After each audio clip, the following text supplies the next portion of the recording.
How come everyone seems to have childhood trauma these days? It's always been there. Why do you think some older people don't talk about their childhoods? We just know the term for it nowadays. In the future there will be other things which will be seen as something that's common for the time, but was never known about in the past, but it exists. I've not really found that. There's a lot of not great parents out there, and you hear more about nowadays because with the internet we have the voice and platform to share our experience. This question is like when people thought murders spiked with the advent of the TV and internet. Ignorance is bliss. Therapy used to be a dirty word. For a very long time, people suffering from mental health issues were put away in institutions. If they were from rich families, or ignored and shunned by society. It's only within the last half-century that mental health started to really be treated as a health issue. And the transition was far from instant. As the stigma lessens, the more people are willing and able to admit issues that they would have simply stayed silent about in previous generations. It's similar to how left-handedness became much more prevalent in the decades after it was destigmatized. We're just recognizing it more.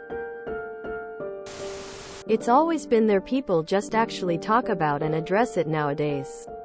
Just because something has always been a certain way doesn't mean it should continue that way or it is the best way.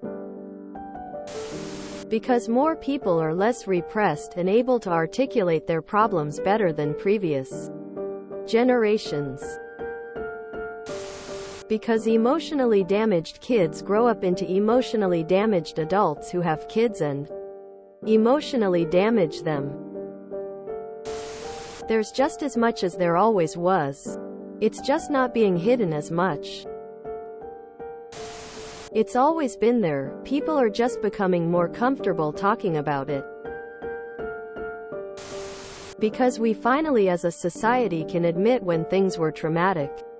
And a lot of Gen X and Boomer parents weren't the best at being parents, so they did things that traumatized the next generations. Keep in mind that something doesn't need to almost kill you or even seem like a big deal to cause a trauma response. Especially as a child, things impact you more. It's a mix of people actually recognizing and speaking on it that didn't before, e.g. because of therapy and social media.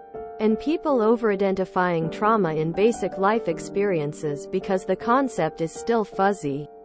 I think it's mostly the former. But I've seen some people slide too far towards the latter on social media. It's the age of expressing emotions. I think it's a good thing. The first step in acknowledging the mental health issues we are plagued with is knowing they exist. Now it has to be taken carefully because some people will do it purely for attention. Shitty parenting used to be normal. We now understand the negative effects of it and how much it actually impacts our daily lives, and much more light is being shed on it. It's probably only going to get worse. It's absolutely insane how many parents still defend hitting children as a form of discipline, regardless of how much evidence of its lasting harm. I was beat as a child and I turned out just fine, yet here you are defending child abuse. You turned out fine, alright. It's a mixture of some genuine good in allowing therapy to be seen as an acceptable thing, and people with personality disorders using it as an excuse for poor behavior, whether or not they've received any trauma at all.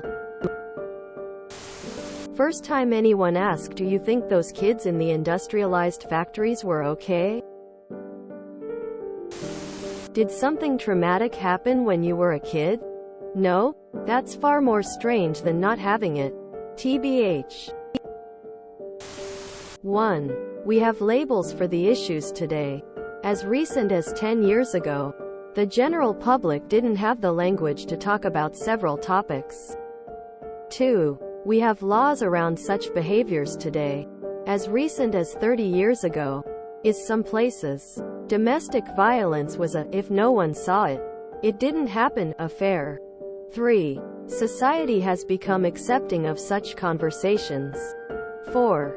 It tremendously helps traumatized people to be able to talk about abuse trauma in the same way.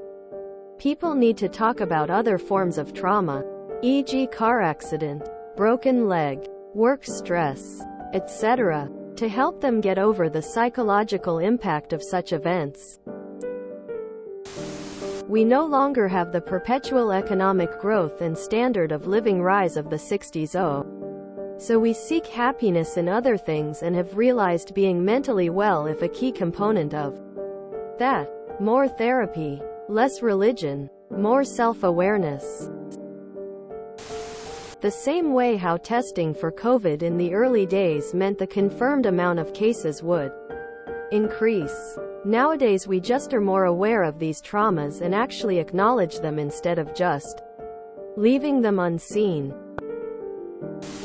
These days, you don't look much into the past, do you? A lot of people have messed up childhoods.